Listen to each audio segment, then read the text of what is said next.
Hello' everyone, আজি লৈ আহিছোঁ এটা ইম্পৰ্টেণ্ট নটিফিকেশ্যন। নটিফিকেশ্যনটো হ'ল যে CEE 2026ৰ প্ৰৱেশ পৰীক্ষা। CEE হ'ল কমন এন্ট্ৰেন্স এক্সাম 2026। কি কোৰ্চৰ বাবে এন্ট্ৰেন্স এক্সামটো হ'ব?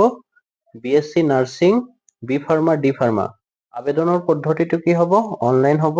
তাৰিখ হ'ল 30 এপ্ৰিল 2026। পৰীক্ষাৰ নাম হ'ল কমন এন্ট্ৰেন্স এক্সাম। কোনে আয়োজন কৰিছে? আয়োজন কৰিছে Srimanta Sankardev university of health science.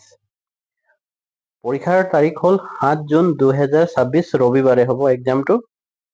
আৰু যোগ্যতা কি লাগিব? 12 পাছ থাকিলে হ'ব, বিজ্ঞান শাখাৰ হ'ব লাগিব আৰু ন্যূনতম নম্বৰ হ'ব লাগিব 45%।